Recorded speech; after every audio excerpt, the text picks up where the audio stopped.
Sepamos mantenernos firmes en nuestro puesto, porque sabemos de la lucha y la tempestad. Sí, con Jesús se calmará. Él nos fortalecerá, nos hablará, Él será paz. Sepamos mantenernos firmes en nuestro puesto, porque sabemos de la lucha y la tempestad.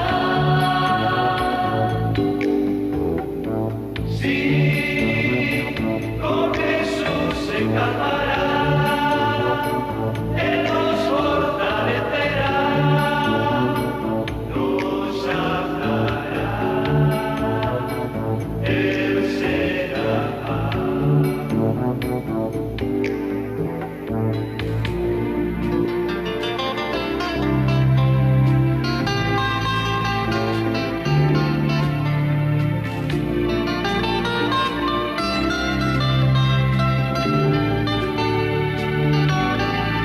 Sepamos mantenernos firmes en nuestro puesto, porque sabemos de la lucha y la tempestad. Sepamos firmes con Jesús se calmará. Bien, estimados hermanos, buenas tardes a los que ya están en sintonía. Vamos a empezar con esto que habíamos planificado para esta ocasión. Vamos a empezar con el rezo de las vísperas a modo de oración para introducirnos a nuestro tema. Hemos empezado un poquito tarde por la cuestión de la restricción y ahorita ya imagino que ya están en sus casas. Vamos a empezar con la oración de la tarde de vísperas. Estamos en el viernes de la cuarta semana del Salterio para después introducirnos a lo que hemos planificado para este día. Empezar con el tema de la fe y ya vamos a decir por qué. Vamos a empezar entonces con nuestra oración. Dios mío, ven en mi auxilio. Señor, date prisa en socorrerme. Gloria al Padre y al Hijo y al Espíritu Santo, como era en el principio, ahora y siempre, por los siglos de los siglos. Amén. Aleluya.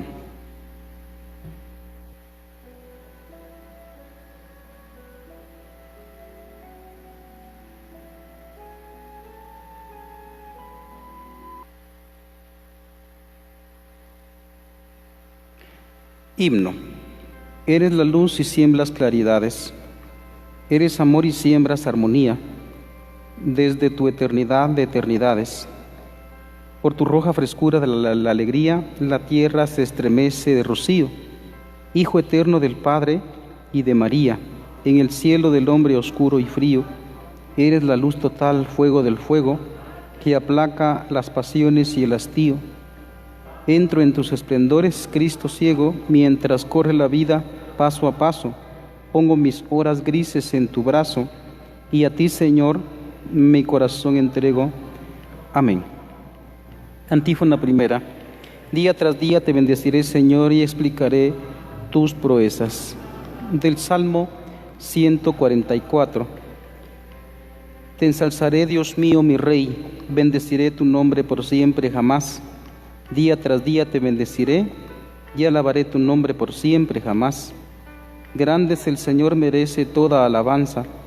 Es incalculable su grandeza. Una generación pondera tus obras a la otra y le cuenta tus hazañas. Alaban ellos la gloria de tu majestad, y yo repito tus maravillas. Encarecen ellos tus temibles proezas, y yo narro tus grandes acciones. Difunden la memoria de tu inmensa bondad y aclaman tus victorias. El Señor es clemente y misericordioso, lento a la cólera y rico en piedad. El Señor es bueno con todos, es cariñoso con todas sus criaturas. Que todas sus criaturas te den gracias, Señor, que te bendigan tus fieles, que proclamen la gloria de tu reinado, que hablen de tus hazañas, explicando a los hombres la gloria y majestad de tu reinado. Tu reinado es un reinado perpetuo y tu gobierno va de edad en edad. Gloria al Padre, y al Hijo, y al Espíritu Santo, como era en el principio, ahora y siempre, por los siglos de los siglos. Amén. Y repetimos la antífona: día tras día te bendeciré, Señor, y explicaré tus proezas. Antífona número 2. Los ojos de todos te están aguardando, Señor, tú estás cerca de los que te invocan. Y continuamos con el Salmo 144, segunda parte. El Señor es fiel a sus palabras, bondadoso en todas sus acciones. El Señor sostiene a los que van a caer, endereza a los que ya se doblan. Los ojos de todos te están aguardando, tú les das la comida a su tiempo. Abres tú la mano y sacias de favores a todo viviente. El Señor es justo en todos sus caminos, es bondadoso en todas sus acciones. Cerca está el Señor de los que lo invocan sinceramente. Satisface los deseos de sus fieles, escucha sus gritos y los salva. El Señor guarda a los que lo aman, pero destruye a los malvados. Pronuncia mi boca la alabanza del Señor. Todo viviente bendiga su santo nombre por siempre jamás. Gloria al Padre, y al Hijo, y al Espíritu Santo, como era en el principio, ahora y siempre, por los siglos de los siglos. Amén.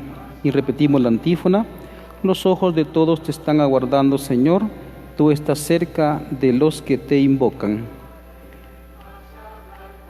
Antífona número 3. Justos y verdaderos son tus caminos, oh Rey de los siglos. Nuestro cántico está tomado del Apocalipsis capítulo número 15. Grandes y maravillosas son tus obras, Señor, Dios omnipotente, justos y verdaderos tus caminos, oh Rey de los siglos. ¿Quién no temerá, Señor, y glorificará tu nombre? Porque tú solo eres santo, porque vendrán todas las naciones y se postrarán en tu acatamiento, porque tus juicios se hicieron manifiestos. Gloria al Padre, y al Hijo, y al Espíritu Santo, como era en el principio, ahora y siempre, por los siglos de los siglos. Amén. Repetimos la antífona: justos y verdaderos son tus caminos, oh Rey de los siglos. Vamos con nuestra lectura breve. Romanos 8:12. No haya condenación alguna para los que están en Cristo Jesús, porque la ley del Espíritu de vida en Cristo Jesús me libró de la ley del pecado y de la muerte. Palabra de Dios, te alabamos, Señor. Responsorio breve. Cristo murió por nuestros pecados para llevarnos a Dios. Cristo murió por nuestros pecados para llevarnos a Dios. Muerto en la carne, pero vivificado en el Espíritu, para llevarnos a Dios. Gloria al Padre, y al Hijo, y al Espíritu Santo. Cristo murió por nuestros pecados para llevarnos a Dios. Vamos ahora con nuestro cántico evangélico. Acuérdate, Señor, de tu misericordia, como lo habías prometido a nuestros padres. Proclama mi alma la grandeza del Señor, se alegra mi espíritu en Dios mi Salvador, porque ha mirado la humillación de su esclava. Desde ahora me felicitarán todas las generaciones, porque el poderoso ha hecho obras grandes por mí. Su nombre es santo, y su misericordia llega a sus fieles de generación en generación. Él hace proezas con su brazo, dispersa a los soberbios de corazón, derriba del trono a los poderosos y enaltece a los humildes. A los hambrientos los colma de bienes y a los ricos los despide vacíos. Auxilia a Israel su siervo, acordándose de la misericordia, como lo había prometido a nuestros padres, en favor de Abraham y su descendencia por siempre. Gloria al Padre, y al Hijo, y al Espíritu Santo, como era en el principio, ahora y siempre, por los siglos de los siglos. Amén. Repetimos nuestra antífona. Acuérdate, Señor, de tu misericordia, como lo habías prometido a nuestros padres. Vamos ahora con nuestras preces. Invoquemos a Cristo, en quien confían los que conocen su nombre, diciendo: confirma, Señor, lo que has realizado en nosotros. Señor Jesucristo, consuelo de los humildes, dígnate sostener con tu gracia nuestra fragilidad, siempre inclinada al pecado. Confirma, Señor, lo que has realizado en nosotros. Que los que por nuestra debilidad estamos inclinados al mal, por tu misericordia obtengamos el perdón. Confirma, Señor, lo que has realizado en nosotros. Señor, a quien ofende el pecado y aplaca la penitencia, aparta de nosotros el castigo merecido por nuestros pecados.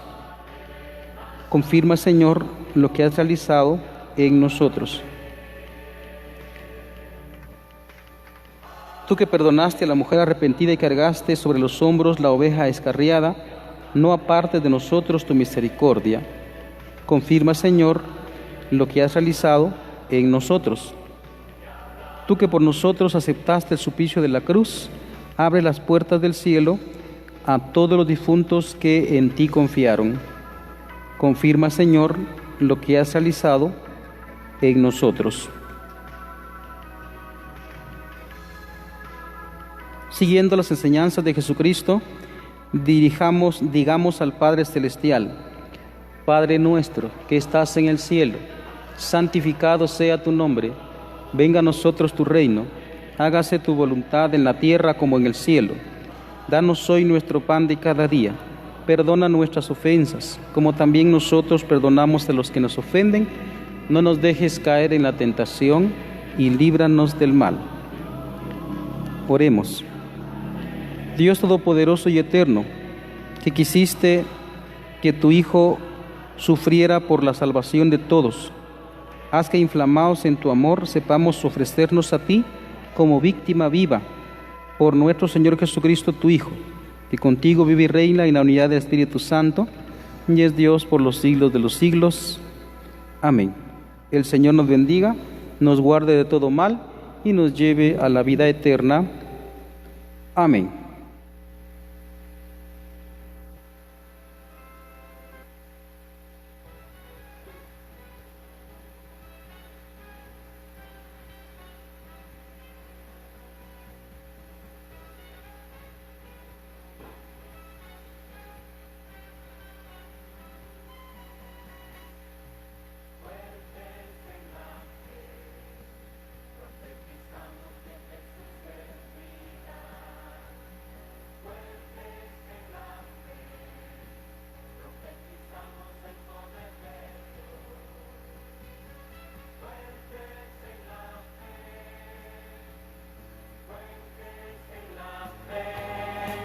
Profetizamos, Cristo volverá.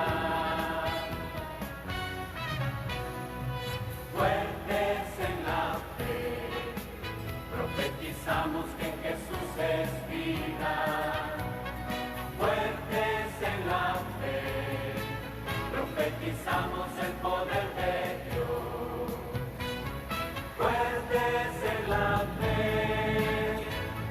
fuertes en la fe. Profetizamos, Cristo volverá.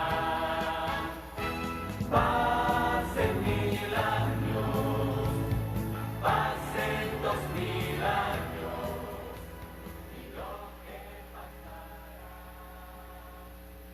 Cristo volverá.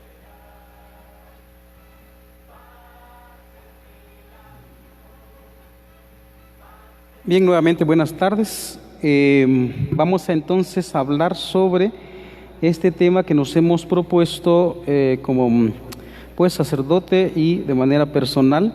Quisiera empezar con este tema y voy a empezar, esta va a ser una serie de, digamos, de temas, pero al mismo tiempo solo es un tema, el tema de la fe, solo que como dijimos con varias sesiones así en vivo, porque el tema es bastante largo. ¿Y por qué quiero yo hablar de este tema? La razón, hermanos, es muy sencilla.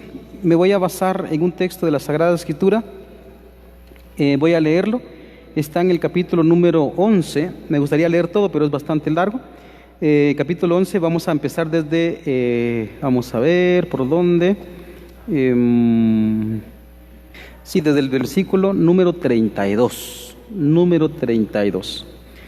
Primero tengo que aclarar de que hay toda una serie, digamos, todo un recorrido histórico de grandes personalidades del Antiguo Testamento, y hace un recorrido, como digo, ya se menciona de varias personas en el Antiguo Testamento, como quien dice, enfatizando su fe. Empieza el texto, el capítulo 11 dice: la fe es el fundamento de lo que no se ve, espera y la prueba de lo que, voy a repetir. La fe es fundamento de lo que se espera y la prueba de lo que no se ve. Por ella obtuvieron nuestros antepasados la aprobación de Dios. La fe es la que nos hace comprender que el mundo ha sido formado por la palabra de Dios, de modo que lo visible proviene de lo invisible. Y así empieza a narrar, digamos, a varias personas. Dice: por la fe ofreció Abel a Dios un sacrificio más perfecto que la de Abel. Y empieza con una lista entera de personajes. Pero voy a leer la conclusión. Dice: ¿qué más diré? Me faltaría tiempo para hablar de Gedeón, Barak, Sansón, Jefté, David, Samuel y los profetas, que por la fe sometieron reinos, administraron justicia, consiguieron las promesas, cerraron las bocas de los leones, apagaron la violencia del fuego, escaparon al filo de la espada, superaron las enfermedades, fueron valientes en la guerra, hicieron huir a los ejércitos enemigos, y hasta hubo mujeres que recobraron resucitados a sus difuntos. Unos perecieron bajo la tortura, rechazando la libertad con la esperanza de una resurrección mejor. Otros soportaron burlas y azotes, condenas y prisiones, fueron apedreados, torturados, aserrados, pasados a cuchillo, llevaron una vida errante, cubiertos de pieles de ovejas y de cabras, desprovisto de todo, perseguidos, maltratados, ultrajados. Aquellos hombres de los que el mundo no era digno andaban errantes por los desiertos, por las montañas, por las cuevas y cavernas de la tierra. Y sin embargo, todos ellos, tan acreditados por su fe, no obtuvieron la promesa, porque Dios, con una providencia más misericordiosa para con nosotros, no quiso que llegaran sin nosotros a la perfección final.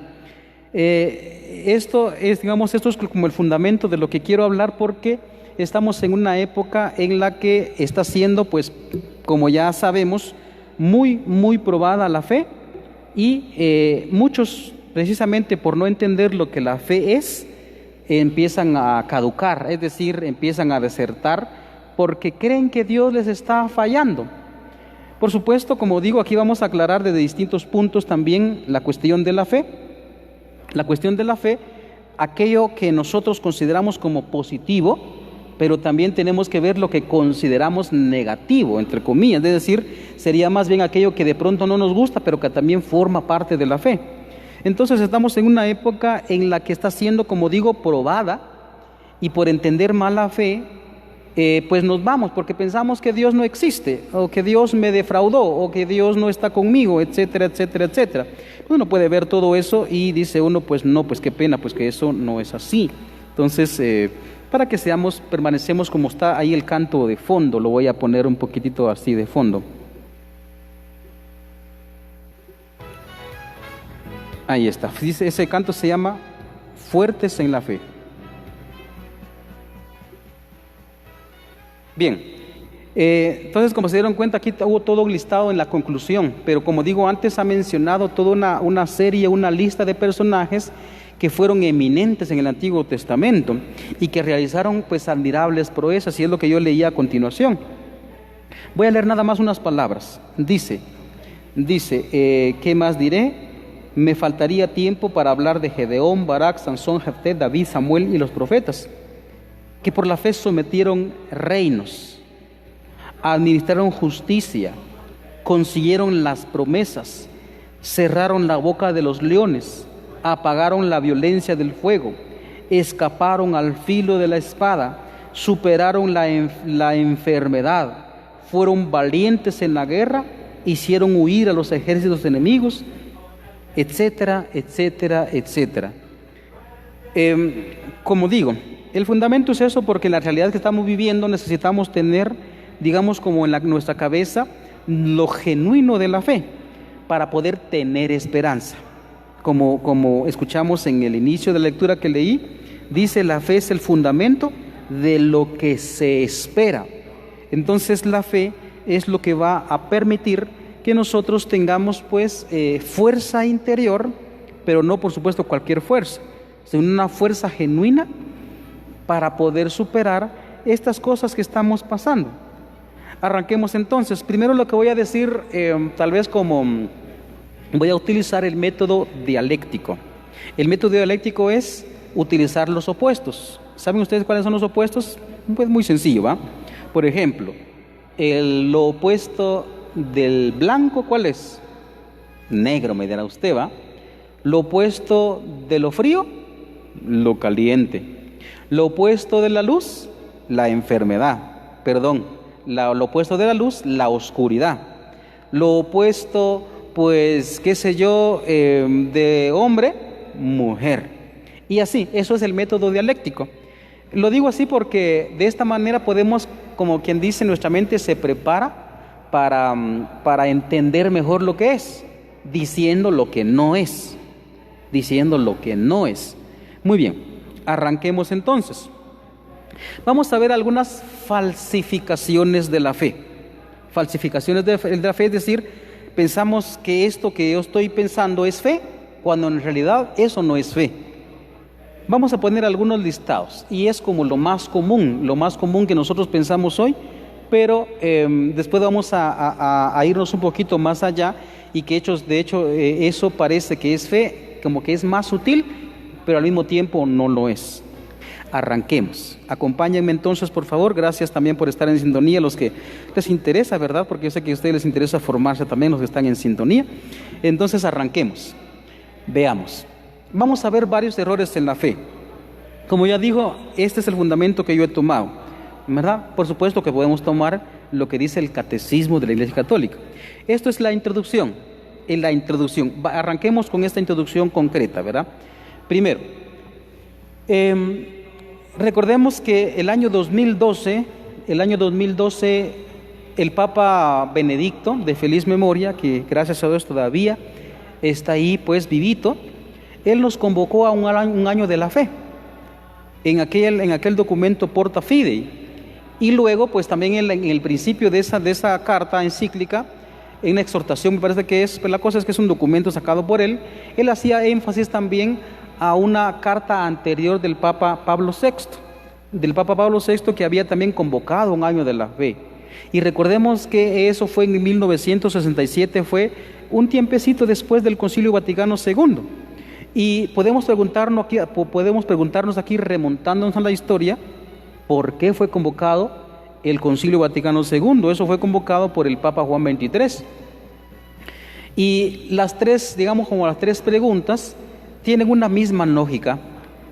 Por ejemplo, si hablamos del Concilio Vaticano II, eso fue del año 1963 a 65, el Papa Juan XXIII lo convocó porque él estaba haciendo una especie de anuncio, pero también por un temor.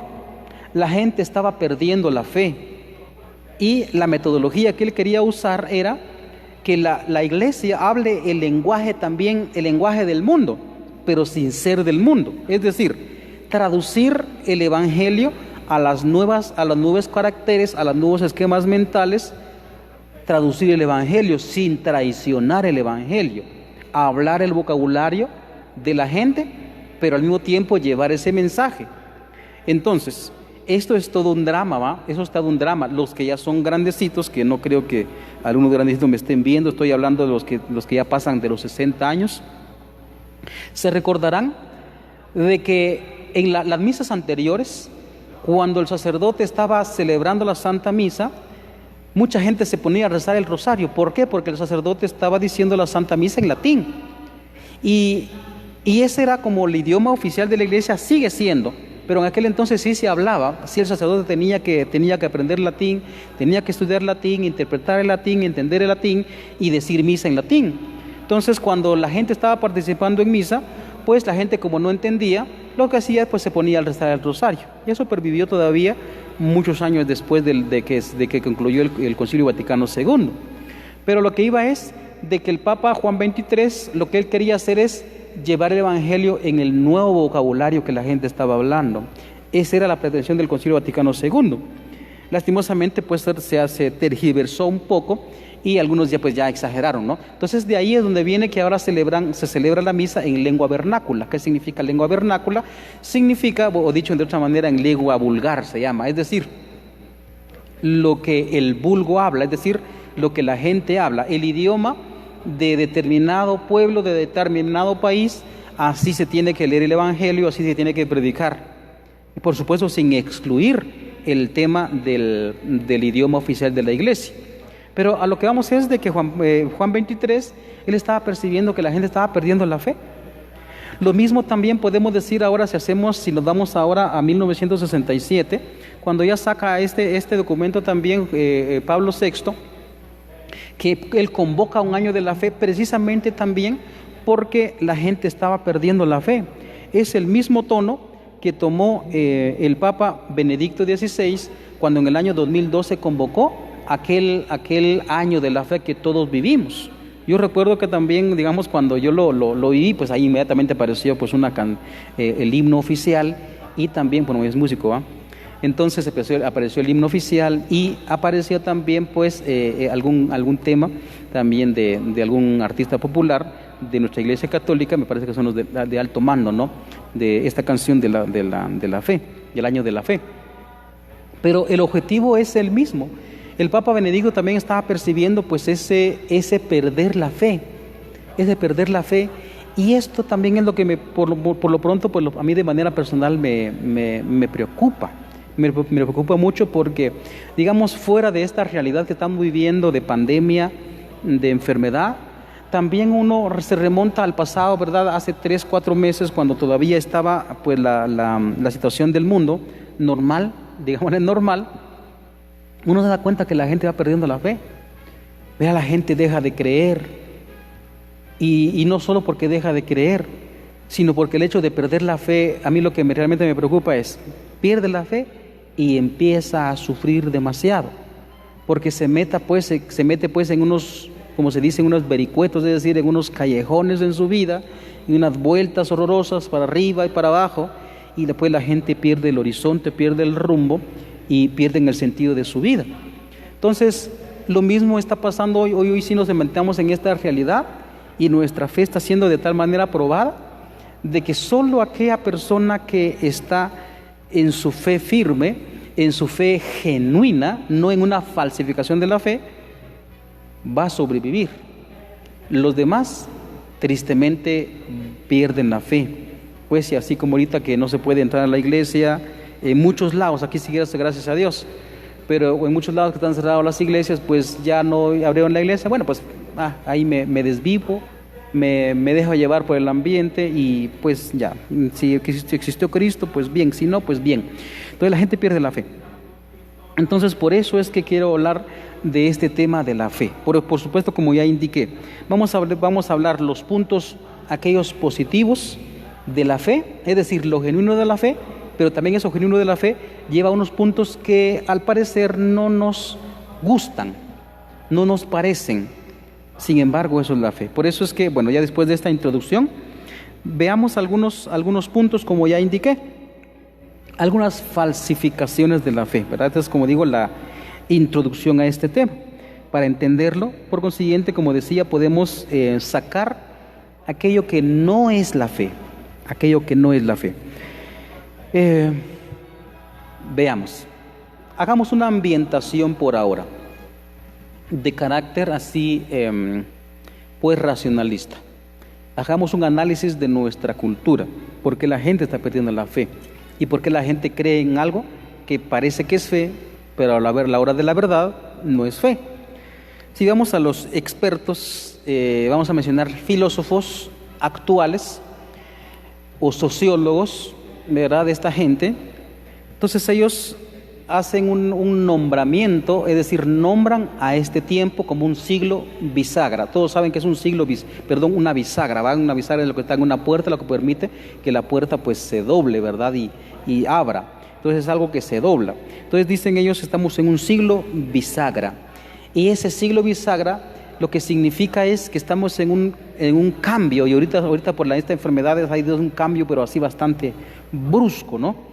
Pero fuera de la enfermedad, hace 4 meses se hablaba todavía de ese siglo bisagra. Y ese siglo bisagra le llaman también, digamos, aquí ya entran los filósofos, entran en cómo lo nombran. Lo nombran pues digamos, la cultura posmoderna, así le llaman, la cultura posmoderna. Es una cultura posmoderna, un tiempo posmoderno. Esta época posmoderna tiene unas características que por supuesto no voy a mencionar todos, ¿verdad?, porque esto se vuelve muy largo para decirlo. La época posmoderna tiene unas características, pero una de las características es, digamos, mucho el subjetivismo. Es decir, subjetivismo me refiero a solo lo que yo pienso, lo que yo siento, lo que yo quiero. Hace demasiado énfasis, digamos, al subjetivismo. Sub es bajo, es una palabra en latín, bajo, es decir, en nosotros. Entonces se hace mucho énfasis al subjetivismo y también se hace mucho énfasis a el sentimentalismo, el sentimiento, ¿verdad? Hay una época de hecho que se llama el romanticismo, pues eso todavía está en nuestra época, es decir, solo aquello que siento, entonces yo lo hago, lo que no siento, pues no lo hago. Pues esas son características que hoy tenemos en nuestra cultura. Por consiguiente, lo que quiero decir con esto es, la primera falsificación de la fe es pensar de que la fe es aquello que yo siento.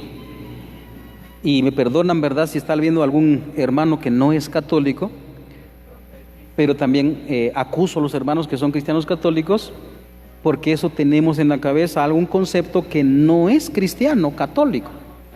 Por ejemplo, muchos, lo mencioné en la mañana también para hacer este anuncio, muchos tienen en la cabeza de que fe es si yo siento a Cristo. Si yo siento a Cristo. Y es por eso que ahí viene, como digo, aquí viene la influencia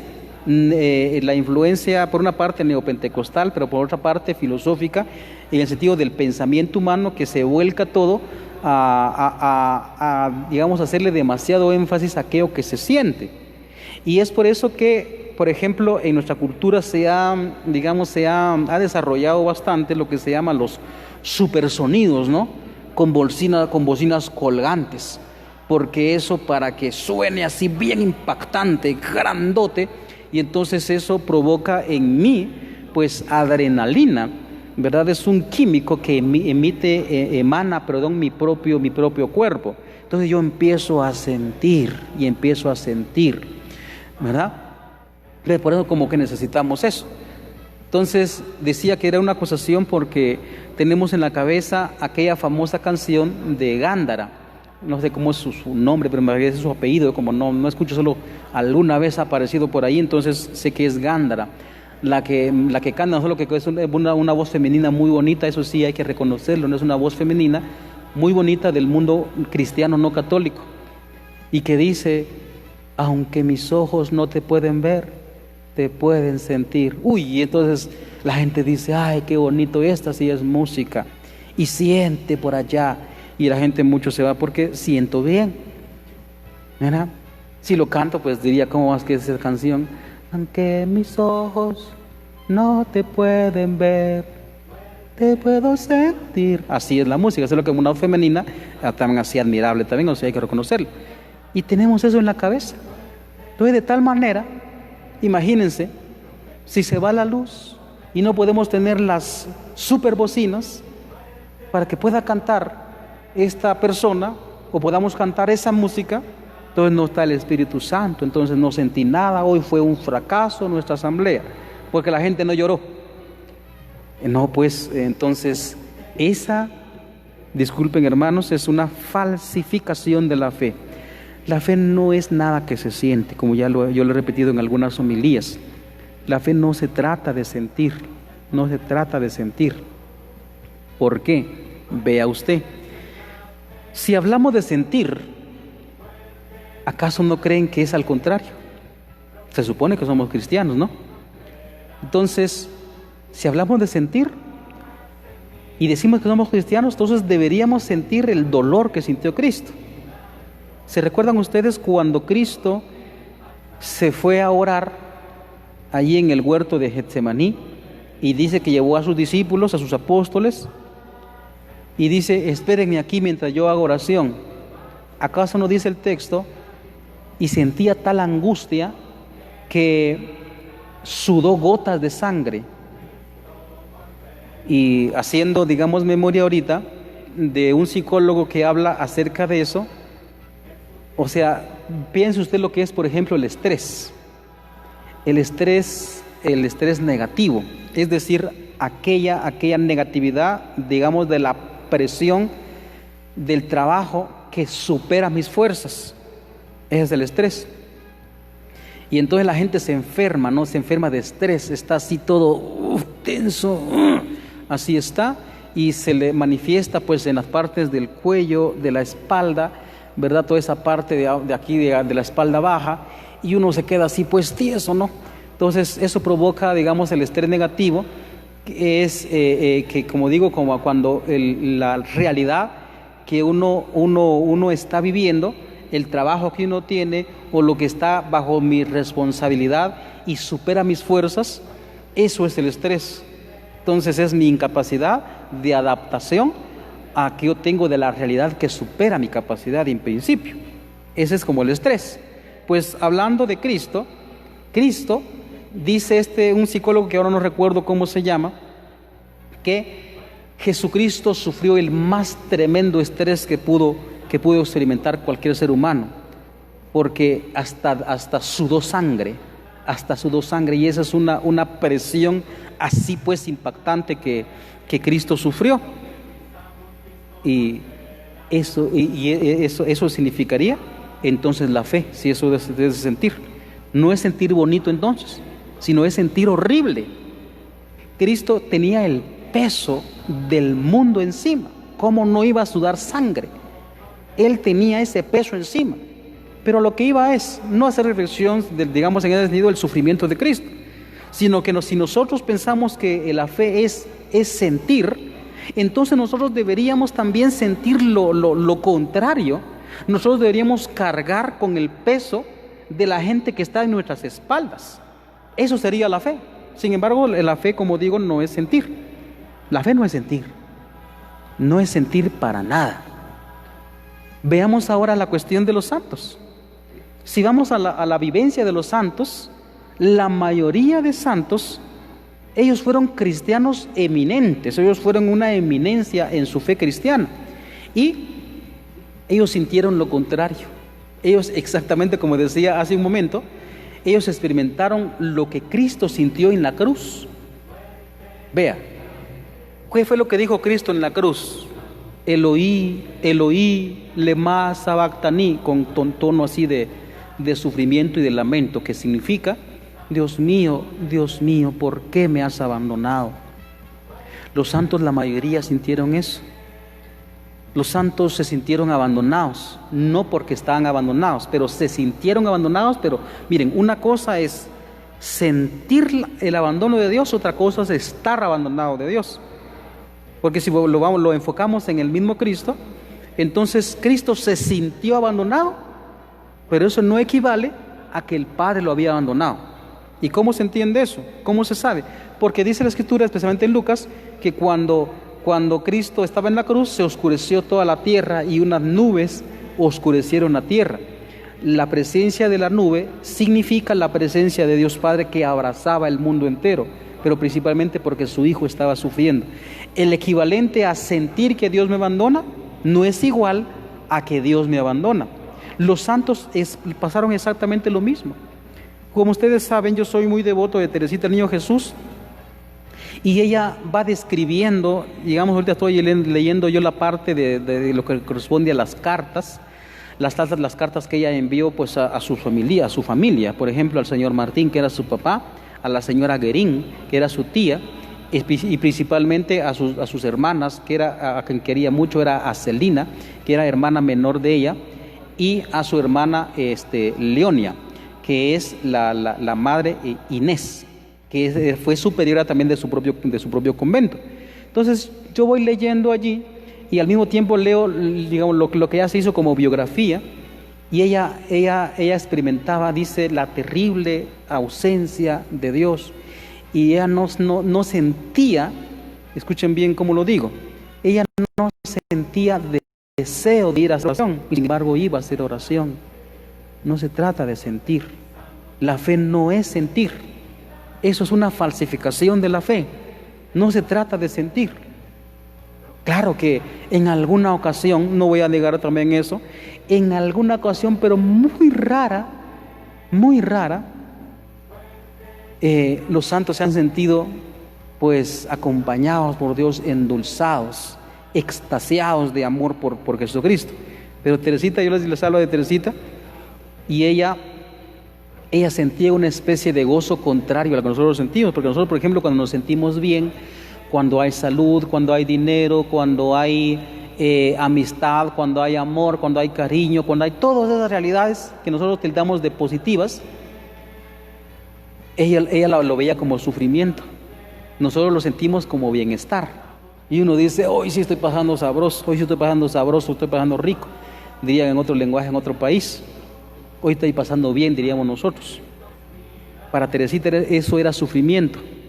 Al revés, Teresita, cuando estaba sufriendo la tortura de la muerte de su Señor Padre, lo que estaba sufriendo su hermana Celina, con ese sufrimiento de estar acompañado de su padre en esa realidad solita, entonces ella decía, Dios debe amar mucho a papá porque está sufriendo mucho, imagínense.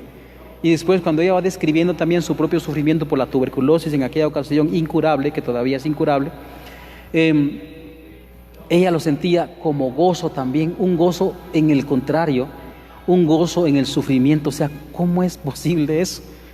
Pero a lo que iba es que si nosotros hablamos de sentir, entonces nosotros deberíamos sentir el sufrimiento de Cristo, y eso no sería gozo. Pero uno, miren, en la realidad, cuando nosotros, y eso pasa en nuestra iglesia cristiana católica, en la iglesia protestante y hasta en la gente que no cree. ¿Por qué? Porque, por ejemplo, si yo voy a un concierto de cualquier artista secular, no voy a decir pagano, ¿va? Por ejemplo, si hablamos bueno, por lo menos a mí me gustaba, yo ya tengo mucho rato de no escuchar música porque sentí que me estaba haciendo daño, yo así lo digo de una vez, claro. Yo sentía que me estaba haciendo daño, pero a mí yo les declaro la verdad. A mí me gustaba mucho la música grupera, Bronco, Tigres del Norte, Temerarios, ese tipo de música. Hagan de cuenta usted, ¿verdad? Ahorita Bronco ya no existe, existen otros grupos, ¿verdad?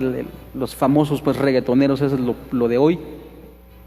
Pero uno haga de cuenta, uno va a un concierto de cualquier artista, y que es música movida. Y entonces, ¿qué es lo que uno hace? Pues uno brinca, uno salta, y entonces uno se siente bien. ¿Por qué? Porque pues uno está bailando y eso emite. La música tiene un efecto también en nosotros, no solo psicológico, sino efecto biológico, químico. Entonces emite en nuestro cuerpo adrenalina o una química, lo que sea. ¿Verdad? Un psicólogo lo diga de mejor manera. Vaya, pues traslade ese ambiente al mundo cristiano no católico. ¿Acaso no es cierto que ahí también le dan bastante énfasis a la música? Porque la música tiene un poder en nosotros. Entonces allá brincan, allá avanzan, y es exactamente lo mismo que está pasando allá. Y nosotros, si trasladamos ese mismo ambiente acá, a la iglesia, lo mismo también hacemos. Por consiguiente, eso no es adoración, eso no es fe, sino que se puede tildar de esta manera. Estamos siendo nosotros adictos a nuestra propia adrenalina. Es una droga. No sé si habían puesto a pensar en eso. Es una droga que emana de nosotros mismos.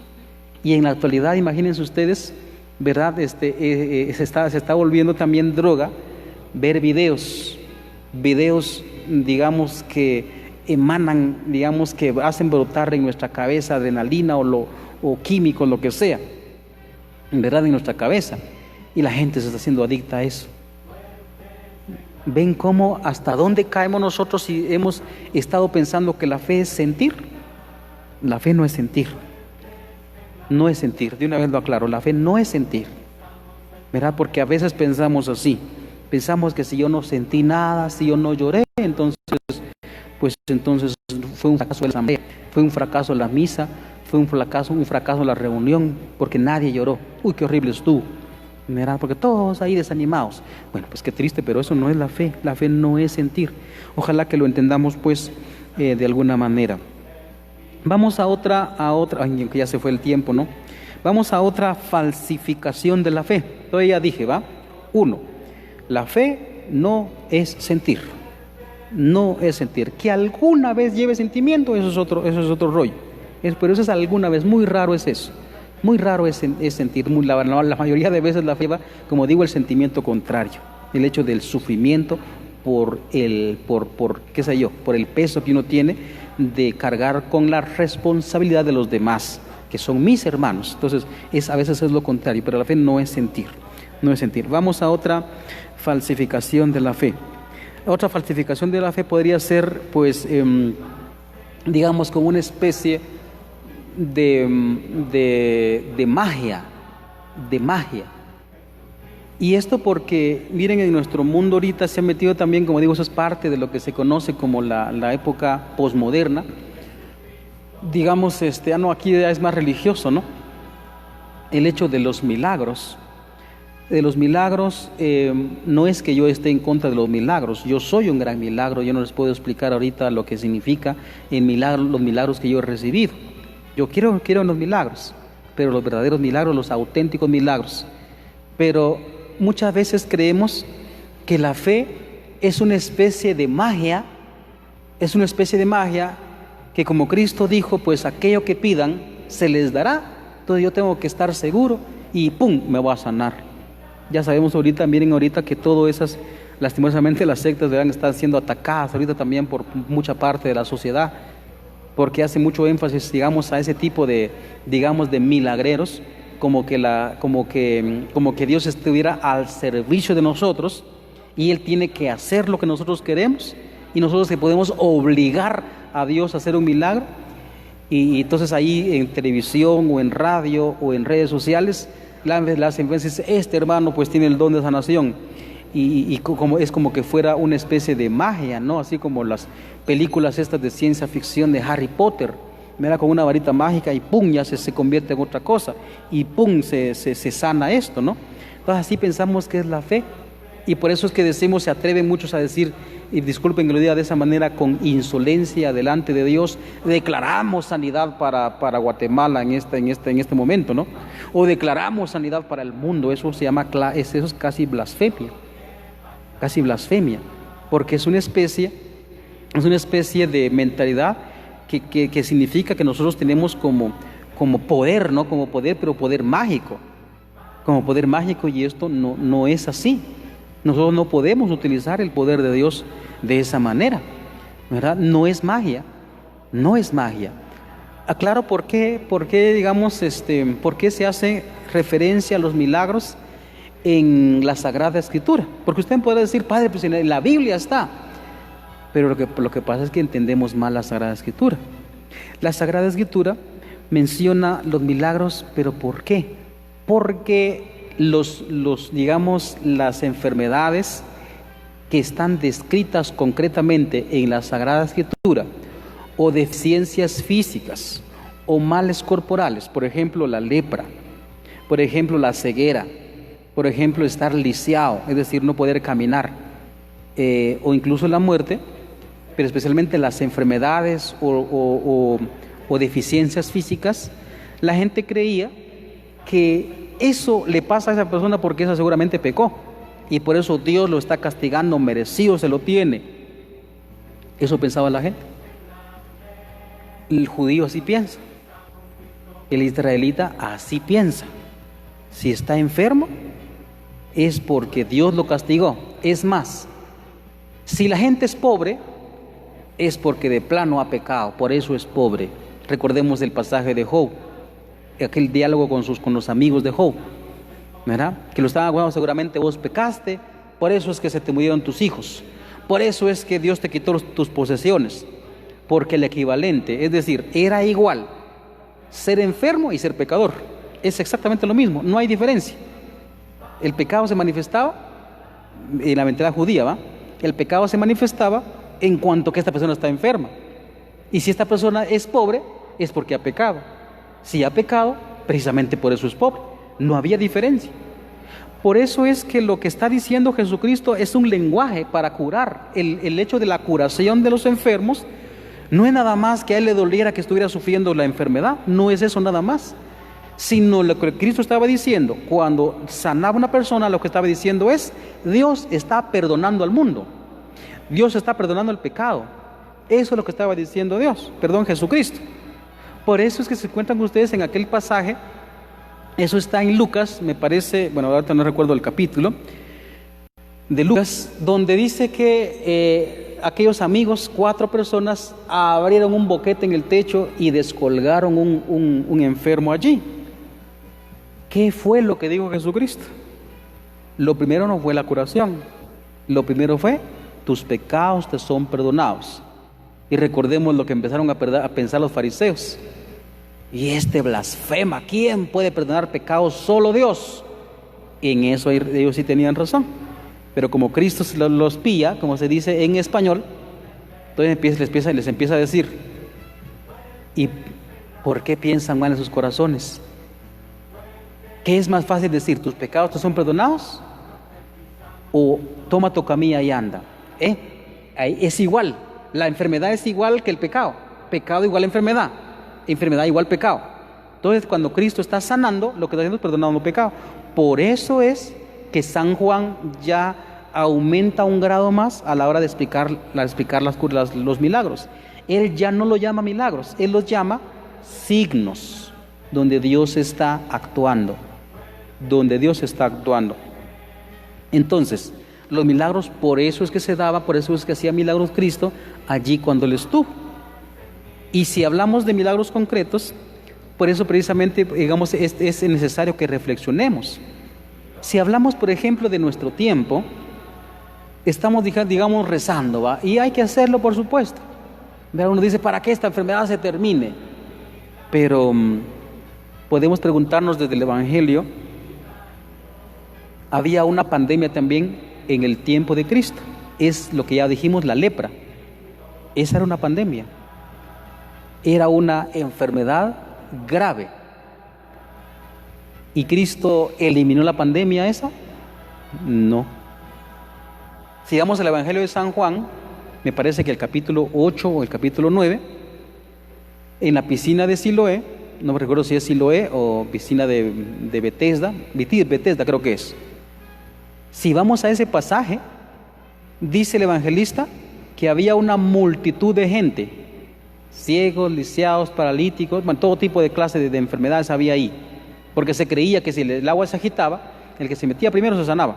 Eso se ha tenido todo el tiempo, ¿no? Por eso es que nos vamos a las aguas curativas, las aguas termales y ese tipo de cosas, ¿no? Entonces, cuando el agua se agitaba, supuestamente se sanaban los enfermos. Cristo aparece ahí paseándose, ¿no? Y aparece ahí como cualquier persona. No curó a todos, curó a uno, no curó a todos. Entonces Cristo no es un milagrero. Por consiguiente, cuando nosotros pensamos con una especie de sugestión, y eso lo vamos a hablar en la próxima, porque todavía faltan bastantes falsificaciones de la fe, parece una especie de sugestión. Yo creo que Cristo me va a sanar y me voy a sanar. Eso es magia.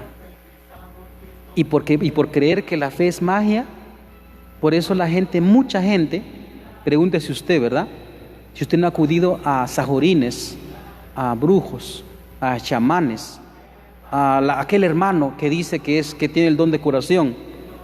Muchos asisten a estos personajes, y mucha de esta gente ni a misa va, porque creemos en eso, que creemos en una especie de magia, y no nos pesa nada, no nos cuestionamos si eso está bien o está mal. Decimos: pues me voy porque yo lo que quiero es mi curación, y nos importa un pepino traicionar a Dios. Pensamos que la fe es magia. La fe no es magia, con una especie de de la lámpara de Aladino. Tal vez ustedes que me están escuchando ya no tienen mucho ese concepto, yo sí todavía vi esas caricaturas, la lámpara de Aladino, no una lamparita así, pues, ¿verdad? Y se sale fueguito, ¿verdad? Porque se echa aceitillo y uno frotaba esa lamparita y salía un mago, ¿no? Pide 3 deseos. Y la persona podía pedir 3 deseos y pisto. Y pues que se muera el enemigo. Y mujeres o hombres. Y uno pide 3 deseos. Y uno piensa que así es la fe. Pensamos que Cristo nos va a hacer el milagrito. ¿Verdad? La fe no es magia. Muy bien. El tiempo ya se fue. Vamos a cortar. Les agradezco mucho, ¿verdad? Porque los que están en sintonía significa que su fe, digamos que les interesa formar su fe. Entonces, como digo, esto va a estar para largo, porque digamos la enfermedad todavía esto va a tardar, no sé cuánto. Pues media vez todavía vamos a estar aquí, vamos a hablar ahorita de este tema de la fe. Dentro de hoy vamos a continuar todavía, si Dios así lo quiere, nos presta la vida, vamos a seguir hablando de falsificaciones de la fe, ¿verdad? Entonces, pues les agradezco mucho su sintonía, los que están allí, los que están ahí, y pues los invito dentro de 8 días para que podamos continuar con este tema. Hoy hemos hablado, digamos, el fundamento de por qué quiero hablar, porque en este tiempo la fe está siendo probada. Y ya vemos los hombres de fe, lo que tuvieron que vivir, lo que enfrentaron y lo superaron por su fe, lo que hemos dicho desde la Sagrada Escritura. Hemos visto también pues algunas realidades de por qué, por ejemplo, el Papa Juan XXIII convocó el Concilio Vaticano II, por qué Pablo VI también convocó un año de la fe, por qué Benedicto XVI convocó un año de la fe, porque la fe estaba siendo probada y sigue siendo probada, y por eso también a mí me interesa eso, ¿verdad? Entonces vamos a continuar, y hemos hablado también de las 2 falsificaciones de la fe. Uno, la fe pues que no es sentimiento, y la fe que no es magia. Dentro de 8 vamos a continuar con alguna cuestión de lo que ya mencionamos de la sugestión. ¿Qué significa eso? Y esto es lo peligroso que estamos ascendiendo a la falsificación de la fe, una falsificación pero así pues finísima. Y nosotros estamos bien creídos, ¿verdad? Que eso es la fe y eso no es la fe. Entonces, les invito entonces para dentro de 8 días vamos a seguir hablando de esto. Voy a mencionar algunos que están aquí en sintonía, y los que no aparecen pues entonces me perdonan, ¿verdad? Porque algunas veces algunos no aparecen visualizados acá. Clara Pichillá, Hugo Elel, Noemí Martín, Luisito Noj, Marvin Cacatzi, Maynor Alfredo Sisimit, Brenda Shikai, vamos a ver, sería Rosa de Yankova, imagino que es porque aquí dice Rose, o sea pues Leticia Samol, Maynor Cuá, María Sanaí, Lucy Lool, allá en la capital. Apareció Lucy, usted ya me había abandonado. Lisette Hernández, allá en la capital también, son de San Martín. Jaime Yal, Sandra Cum, Sandra, apareció usted también. Ojalá que siga cantando allá en Quimal. Nuestra hermana Leti Roca, que siempre está también en sintonía con mi persona. Gracias, Leti, usted muy querida, ¿verdad? Saludos, Padre Juanito, dice Leti. Gracias, Leti. Elvi Elisa Tartón, imagino que el apellido es de San Juan Comalapa. Albertina Chávez, Albertina, ahí está, ahí canta bien, por favor, los salmos. Ahí sigue ensayando, porque como ahora no hay misa, pero sigue ensayando, por favor. Entonces, bueno, Noemí Martín es la hermana del padre Elmer Martín, de acá de Paticilla. Saludos ahí pues a los EPJ si están allí, los de acá, y los que están también EPJ en San Martín, en San Andrés de Itzapa, también ahí tengo mis amigos de EPJ. Gracias por estar también atentos conmigo, también en Chimaltenango, por supuesto, ¿verdad? Entonces pues yo aquí me despido, el tiempo se ha ido pues más o menos una hora entre la oración y el tema que hoy hemos tratado, que vamos a tratar el tema de la fe, como ya sabemos. Me despido, pues que el Señor les bendiga a ustedes. Gloria al Padre, y al Hijo, y al Espíritu Santo, como era en el principio, ahora y siempre, por los siglos de los siglos. Amén. En el nombre del Padre, del Hijo y del Espíritu Santo. Amén. Nos vemos y escuchamos en una próxima transmisión. Fuertes en la fe, profetizamos que Jesús es vida. Fuertes en la fe, profetizamos el poder de Dios. Fuertes en la fe, fuertes en la fe. profetizamos Cristo volverá.